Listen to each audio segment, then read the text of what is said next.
ሻሎም የጌታ የኢየሱስ ክርስቶስ ጸጋና ሰላም ይብዛላችሁ ቅዱሳን። እንደምን ከረማችሁ? ሁሉ መልካም? ክብር ለጌታ ኢየሱስ ይሁን። እኔ ጋር ሁሉ መልካም ነው። ጌታ ይባረክ። ዛሬ አንድ 3 የሆኑ ጥያቄዎችን መልስ ለመስጠት ወደ እናንተ ፊት መጥቻለሁኝ። ክብር ለጌታ ኢየሱስ ይሁን። ስለ መንፈሳዊ ሕይወት የሚረዱንን 3 ጠቃሚ ምክሮች እንደ እግዚአብሔር ቃል ካለኝም ከተማርኩትም የእግዚአብሔርን ቃል እንዴት መመልከት እንዳለብን በዛ ውስጥ ልናውቅ የሚገባቸው ነጥቦች ለተግባራዊ የሆነውን ሕይወታችንን የምንመራበት ለማሳየት በእናንተ ፊት መጥቻለሁ ማለት ነው። በመጀመሪያ እነዚህ 3 የሚረዱን ለመንፈሳዊ ሕይወት የሚረዱን ሀሳቦች ምን ምንድን ናቸው የሚል ነው። መጽሐፍ ቅዱስ እንደሚያስተምረን ወገኖቼ በእግዚአብሔር መንግሥት ውስጥ እኔና እናንተ በክርስቶስ ኢየሱስ ያለውን የወንጌል ሥራ እንድንሰራ ለዚህ ራእይ የተጠራን ባለራእዮች ነን። ልናውቅ የሚገባው ይሄ ነው። የሰማይን መንግሥት የእግዚአብሔርን መንግሥት ወገኖቼ ኢየሱስ ክርስቶስ የጀመረውን በእኔና በእናንተ ሕይወት ውስጥ ለሰዎች የምስራቹን እንድንናገር ይህ ራእይ አደራ ተሰጥቶናል። ስለዚህ የዛሬውን ርዕስ የእግዚአብሔር መንግሥት የሚል ርዕስ ልንሰጠው እንችላለን። ስለ እግዚአብሔር መንግሥት ጠንቅቀን ልናውቅ የሚገባን ነገሮች ምን ምንድን ናቸው የሚል ሀሳቦችን ይዤ እነሳለሁ። ስለዚህ መጀመሪያ ራእይ ነው። ስለ ራእይ መጽሐፍ ቅዱስ ሲነግረን በዕንባቆም 2:1-4 በደንብ አነበዋለሁ። ተመልከቱ። እኔና እናንተ በዚህ ውስጥ እናያለን። በትንቢት በብሉይ ኪዳን ውስጥ የተነገረ ቃል ነው። እግዚአብሔር ለዕንባቆም ካለበት ሕይወት የተነሳ የነበረውን ሁኔታ ይመለከትና ነብይ ስለነበረ በእግዚአብሔር መንፈስ የሚረዳ ሰው ስለነበረ ካለው ከአካባቢ ጭንቀት የተነሳ ውስጡ ተረበሸ። መቼ ነው የምትፈርደው? ይህ ሁሉ በደል እየበዛ ይህ ሁሉ አመፅ ሆኖ እያለ በእግዚአብሔር ፊት እግዚአብሔርን ሲለምን እንዲህ አለው፣ በመጠበቂያዬ ላይ እቆማለሁ፣ በአምባ ላይም እወጣለሁ፣ የሚናገረኝንም ስለ ክርክሬም የምመልሰውን አውቅ ዘንድ እመለከታለሁ። እግዚአብሔርን ጸሎቱን አቅርቦ ከእግዚአብሔር ዘንድ መልስ ይጠብቅ ጀመር። እንግዲህ በመጠበቂያዬ ላይ እሆናለሁ እቆማለሁ አለ። ተመልከቱ፣ ነቢዩ የጠየቀው ጥያቄ እስኪመለስ ድረስ በብሉይ ኪዳን ለእኔና ለእናንተ የሚያስተምረን ነው። ራእይን ማወቅ ነው። ስለ ራእይ ማጻፍ ነው። ራእይ ምንድን ነው የሚለውን ነገር ለማየት ነው አንደኛው ሀሳቤ። ከዛስ እግዚአብሔርም መለሰልኝ አለ፣ እንዲህም አለ፣ አንባቢው ይፈጥን ዘንድ ራእዩን ጻፍ፣ በጽላትም ላይ ግለጠው። ራእዩ ገና እስከተወሰነው ጊዜ ነው፣ ወደ ፍጻሜውም ይቸኩላል። እርሱም አይዋሽም፣ ቢዘገይም በእርግጥ ይመጣልና ታገሰው፣ እርሱ አይዘገይም። እነሆ ነፍሴ ኮርታለች፣ በውስጡም ቅን አይደለችም፣ ጻድቅ ግን በእምነቱ በሕይወት ይኖራል። እስከዚህ ድረስ ነው። ተመልከቱ ምን አለ? ጻድቅ ግን በእምነቱ በሕይወት ይኖራል። ይህንን ጻድቅ በእምነት ይኖራል የሚለውን በሮሜ መልእክት ላይ ሐዋርያ ጳውሎስ ሲጠቀመው እንመለከታለን። ጻድቅ በእምነት በሕይወት ይኖራል። እኔና እናንተ በክርስቶስ ኢየሱስ ባለው ጽድቅ ጸድቀን በእምነት በየቀኑ ባለው በጠቅላላ ሕይወታችን ላይ እየኖርን ነው። ስለዚህ አንደኛው እግዚአብሔር ምንድን ነው የሚናገርህ ወይም የሚናገርሽ? ካለኝ ካለፈው ሕይወቴ ያለው ከመጽሐፍ ቅዱስ አስተምሮ ጋር በግል ይናገራል፣ በጉባኤ ይናገራል። በምናገለግልበት ጊዜም የእግዚአብሔር መንፈስ ሁል ጊዜ ይናገራል። ነገር ግን ወገኖቼ አንድ ነገር ልታደርጉ ይገባል። እግዚአብሔር የተናገራችሁን በአጀንዳችሁ ላይ ጻፉት። አንደኛው ይሄ ነው። እግዚአብሔር የሚናገርህ የሰጠህ የአገልግሎት አቅጣጫ ጻፈው። የመጀመሪያ። ሁለተኛውን ተከታተሉኝ። ሁለተኛው ተመልከቱ።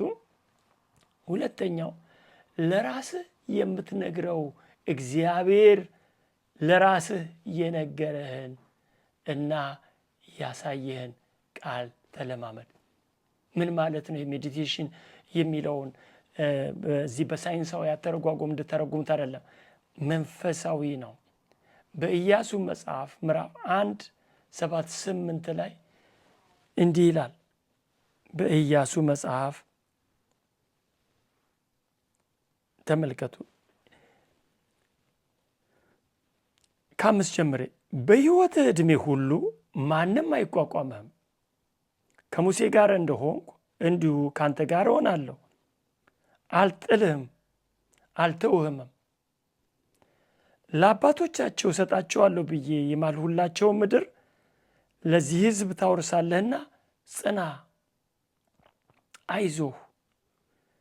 ነገር ግን ጽና፣ እጅግ በርታ። ባሪያዬ ሙሴ ያዘዘህን ሕግ ሁሉ ጠብቅ አድርገውም። በምትሄድበትም ሁሉ እንዲከናወንልህ ወደ ቀኝም ወደ ግራም አትበል። የዚህ ሕግ መጽሐፍ ካፍህ አይለይ፣ ነገር ግን የተጻፈበትን ሁሉ ትጠብቅና ታደርግ ዘንድ በቀንም በሌትም አስበው። የዚያን ጊዜ መንገድህ ይቀናልሃል፣ ይከናወንልህማል። በምትሄድበት ሁሉ አምላክ እግዚአብሔር ካንተ ጋር ነውና ጽና፣ አይዞህ፣ አትፍራ፣ አትደንግጥ ብዬ አላዘዝኩምን ይላል እግዚአብሔር። ዛሬ ለእኔና ለእናንተ የሚለን ይህ ነው። የመጀመሪያ ራእይን እግዚአብሔር የተናገረህን ነገር መጽሐፍ ነው። በሁለተኛ ደረጃ በእግዚአብሔር ቃል መሰረት የእግዚአብሔርን ቃል እያሰላሰሉ መጽናት ነው። ይህ ነገር በሕይወታችሁ ውስጥ ስትለማመዱት መንፈሳዊ አካላት ወይም መንፈስ ዓለም በሕይወታችሁ ላይ እንደሚሰራ የምታውቁበት መንገድ ነው። የዚህን ጊዜ ነው የቃሉን ብርሃን፣ የቃሉን ፍቺ፣ የቃሉን ትርጉም ወገኖቼ ብርሃን ሆኖ ጨለማውን ያሳያቸዋል። ይህን ዓለም በደንብ ትረዱታላችሁ። ስለዚህ እነዚህ ሁለተኛ ነገሮች በጣም ሁለተኛ ሀሳብ ላይ ያነሳሁት እግዚአብሔር የተናገረህን ነገር አሰላስለው፣ ተመልከተው፣ በእግዚአብሔር ቃል አጽናው። ይህ ከሆነ ወገኖቼ ራእዩን ከጻፍ እግዚአብሔር የተናገረህን ቃል የምትናገረው ከሆነ የምታውጀው ከሆነ ሁል ጊዜ ከእሱ ጋር በሀሳብ ውስጥ ካስቀመጥከው የምትጸናበትን ጉልበት ትይዛለህ ማለት ነው። ሶስተኛውን ላምጣላችሁ። እነዚህ ሶስቱ ነገሮች በሕይወታችሁ ላይ ለውጥን የምታዩበት መንገድ ነው። ሶስተኛ ወገኖቼ ምሳሌዎችን በመንፈሳዊ ምሳሌ መለማመድ ነው። ይህንን ቃል እንደዚህ ስል ኖርማል ይመስላል፣ አይደለም። ግን ለምሳሌ ማርቆስ 4 ምዕራፍ 34 ላይ ወገኖቼ በጣም እንደሚጠቅም አምኜ ነው ይህንን ሀሳብ በጸጥታ ባለው ጊዜ የለም ሁል ጊዜ በዚህ ግል ዩቱብ ቻናል ለሚከታተሉ ወገኖች ጠቃሚ ጥያቄዎች ስለሆነ እነዛን ጥያቄዎች ብመልስም እነዚህ ሶስት ሀሳቦች ግን አብሬ ሼር ላድርግ ብዬ ይዤ ወደ እናንተ መጥቻለሁ። ክብር ለጌታ ኢየሱስ ሲሆን በማርቆስ ምዕራፍ 4 ላይ ቁጥር 34 ላይ ተመልከቱ። እንዲህ የሚል ቃል እናገኛለን።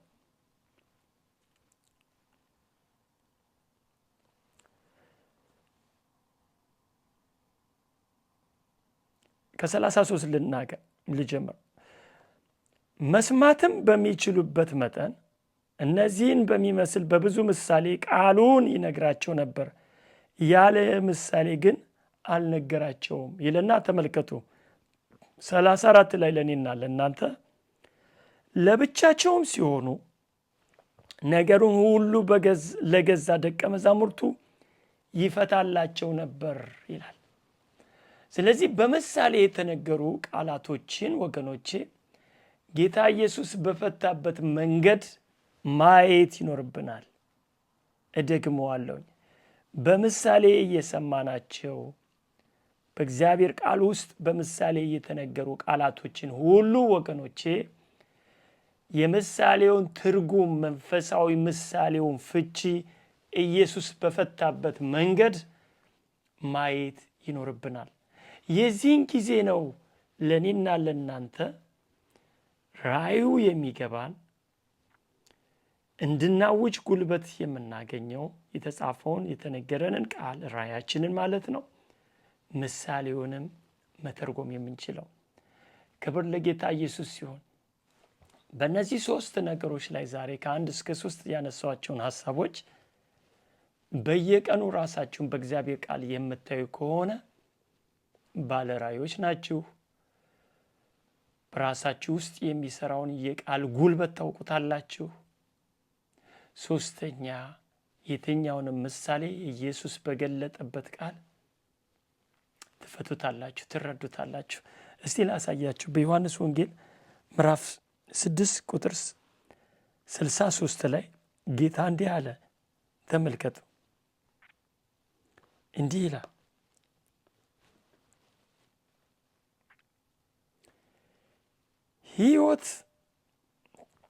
ሕይወትን የሚሰጥ መንፈስ ነው። ሕይወትን የሚሰጥ መንፈስ ነው። ሥጋ ምንም አይጠቅምም። እኔ የነገርኳችሁ ቃል መንፈስ ነው፣ ሕይወትም ነው። ስለዚህ አንድ አማኝ መንፈሳዊ ሕይወቱን የሚረዳው ኢየሱስ በተናገረው ቃል ሕይወትን፣ መንፈስን ያገኛል ማለት ነው። ጌታ ነው የተናገረው ነው አይደለም። ሕይወትን የሚሰጥ መንፈስ ነው። ስለዚህ የኢየሱስ ቃል ሕይወትን የሚሰጥ መንፈስ ነው። እኔ የተናገርኩት ይላላ። ስለዚህ ነው ወደ መንፈሳዊ ሕይወት ውስጥ የሚለውጠን ኢየሱስ የነገረን ወንጌል ነው። ኢየሱስ ለዘላለም ጌታ ነው። ክብር ለጌታ ኢየሱስ ሲሆን አምናለሁኝ በእግዚአብሔር ቃል እየታነጻችሁ፣ በእግዚአብሔር ቃል እያረፋችሁ፣ በእግዚአብሔር ቃል ነጋችሁን እየቀረጻችሁ እንዳለ እግዚአብሔር ደግሞ በሕይወታችሁ ላይ ከምታስቡት በላይ የሚሰራ አምላክ ስለሆነ አዳዲስ ነገሮችን በሕይወታችሁ ላይ እንደሚያደርግ አምናለሁ። ጌታ ኢየሱስ ዘመናችሁን ሁሉ ይባርክ። በሁሉ ስፍራ ያላችሁ ብሩካን ናችሁ። ሻሎም።